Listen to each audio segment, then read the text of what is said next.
Hi there and welcome to the Toasted Tale podcast. My name is Jim Lillywhite Bewley and we have spanned the subject randomizer and have a topic for today's show. But before we go into that, I've got a Patreon, and if you enjoy what you hear today, then I'd love for you to consider maybe becoming a supporter of me and the Toasted Tale podcast. I'll go into a little bit more about this at the end and the benefits to you for supporting me, but for now, let's get into today's story. Have you got a belief or an ideal that you would be willing to die for? There are many great causes around the world and in history of time that people have laid their lives down for. I mean, even now, there are surely people paying the ultimate price for what they believe in. A example I can pull out of thin air right now is what's happening in Ukraine, where you have people of that nation, and also from nations all over the world, travelling to the region in order to defend the country and its right to be a free one. Veteran listeners of the Toasted Tale podcast will remember that in earlier episodes I would spin a magical subject randomizer which would land on a topic, and then I would do a little bit of research for, and then make a show about it, trying to find the interesting story within. Now, some of the subjects this landed on would be just a nugget of beautiful information that I would just dive into, have a really great time. And others would be a bit more stale that I'd have to really work at to get the story from. Now, the one I got recently was St. George's in Diodosк. Now, at first I was a little bit confused, not really sure what this even was, but Diodosк is a small town outside of Moscow. It's actually connected to Moscow in a way. And in Diodosк there is a church to St. George. Now, you may have heard of that man before, but just to give you an image of this beautiful building, it is almost all white, except for the roof, which is more of a slate grey blue. And then on top you have these very Russian-esque onion domes. Now, there's many on top. There's about 5 on the main building, and they are aligned in a kind of square, and on the square ones you have these beautiful blue onions. And then in the centre you have this rich, shiny gold. And it's a beautiful sight, and when I was looking up and found Diodosк as the subject today, I was like, wow, that's a beautiful building. I will actually put a photo of it in the description of today's podcast. But then it made me think, okay, well, this is just a district in Moscow. Is there something more interesting here? And so I thought, well, this church to St. George, I've heard about him, I did a bit of research, and he was a truly fascinating character. And when you read about this man, especially what he patrons, you get to understand that he kind of has a bit of everything, a finger in all the pies. For example, as a national or patron saint of a country, he is the saint of Georgia, England, Ethiopia, Catalonia, Aragon, Valencia, Portugal or Brazil, Russia and Bulgaria, Bosnia, Montenegro and Serbia. Whether this is a current patron saint or a saint in the past, or if those nations don't exist anymore as a whole, it's still pretty impressive. And it doesn't even end with national patronages. He also is the patron saint of scouting and of the Boy Scouts of America. And militarily, he is the patron saint of cavalry and armour branches in most Christian nations, the patron saint of soldiers and all people protecting the nation. He is also the patron saint of Greece and the Cypriot armed forces. And also, some United States cavalry units have St. George as their patron. As a bit of a side as well, I don't know whether he would have intended to have this when he was originally living his life and earning his sainthood, but he's also the patron saint of skin disease sufferers and syphilitic people. Now, I don't know about you, but if I was one of the other saints just going about doing my thing, I'd be pretty annoyed by everything that George has taken, you know. It's like, okay, what do you want to be the patron saint of? Oh, I didn't realise that just taking everything was an option, you know. But he obviously is beloved by many people, and when so many millions look up to him as a religious figurehead, and I kind of wanted to know what the big deal was. And we go back to the initial question I asked you at the beginning of this episode. Is there an ideal that you would die for? Well, St. George, or also known as George of Lydda back in his day, was a soldier in the Roman army in the latter years of the 3rd century. He was a Praetorian Guard member of the Roman Emperor Diocletian.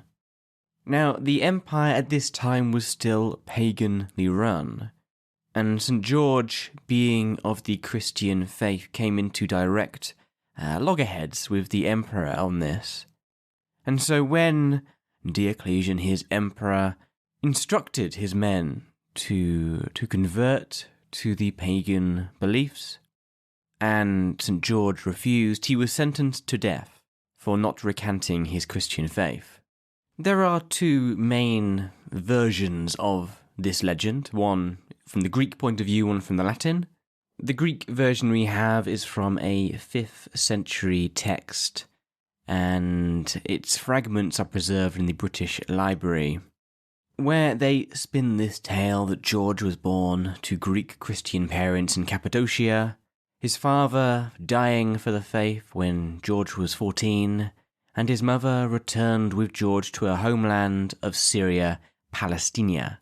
A few years later, George's mother died, and George travelled to the Eastern Imperial capital, Nicomedia, where he joined the Roman army. It was here where he was persecuted for his beliefs, and in Greek legend, during the Diocletian persecutions of AD 303, George was executed by decapitation before Nicomedia's city wall. According to a witness, who was the Empress Alexandra of Rome, she was so distraught by this display that she too became a Christian, and joined George in his martyrdom. His body was then returned to Lydda for burial, where Christians soon came to honour him as a martyr. The Latin version and account of events, not to be outdone by the Greeks, is a little bit different. They change Diocletian here and he becomes Dacian, the Emperor of Persians. And they have George living and dying in Milytene, in Cappadocia. And his martyrdom was greatly extended to more than 20 separate tortures over the course of 7 years. And over the course of his martyrdom, over 40,000 pagans were converted to Christianity, including, in the previous version, Emperor Alexandra. To add a final bit of showmanship to the story, apparently when George finally died, the wicked Dacian was carried away in a whirlwind of fire. Very dramatic there. And though he certainly died for his beliefs, the Christians of the world surely loved him, as he became one of the 14 holy helpers, and one of the most prominent military saints. What we in modern times may remember him most by was how he was immortalized in the legend of St. George and the Dragon. This was a story that was started and kind of developed over the 11th and 12th century, originated in Georgia, and tells of the fiery dragon causing panic in the city of Selene in Libya. At the time when George arrived there, this dragon was devastating the people of the city, and they had to leave out 2 sheep every day for the dragon, but soon that wasn't enough, and they then had to draw lots and give humans of the city to be sacrificed to the dragon. Then one day, the lot came up as the king's daughter, who was chosen to be sacrificed, and no one was willing to take her place. Enter stage left George, who with a lance saved the girl and slayed the dragon. Apparently the king was so grateful that he offered him treasures as a reward for saving his daughter's life. But George, being the saintly man he is, refused, instead giving it to the poor. Apparently the people of the city were so amazed at what they had witnessed that they became Christians the next day and were all baptized. Remembering, of course, that this story was distributed nearly 900 years after the man's death, you can fully understand the medieval romanticization of the saint and what he achieved. But it has created this popular culture icon of the saint that is George. His perceived chivalry and upstanding attitude as a good Christian probably inspired many to go to their deaths and the killing fields fighting for Christ above during the Crusades to reclaim the Holy Lands from the infidels.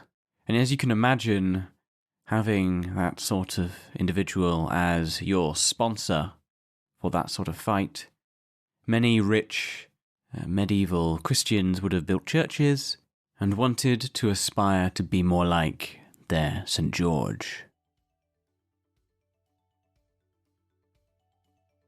Thank you so much for listening to today's episode of the Toasted Tale podcast.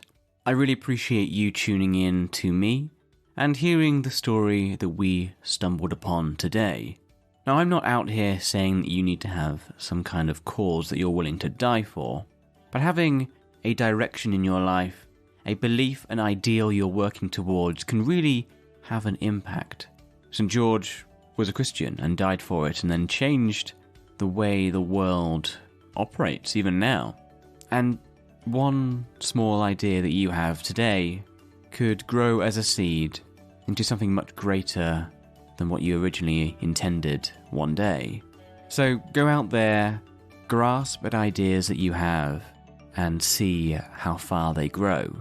If you enjoyed listening to today's episode of the Toasted Tale podcast and would like to support me in any way, then I have a Patreon, which gives you exclusive benefits like being able to listen to the Toasted Tale podcast ad-free, getting bonus content when released, and also listening to the Toasted Tale podcast a week early. You get all that, and you also get to support me financially. So thank you for anyone considering that, and also thank you for anyone listening as well. I look forward to speaking to you all again soon for another Toasted Tale podcast, and I look forward to seeing you again around the fireside.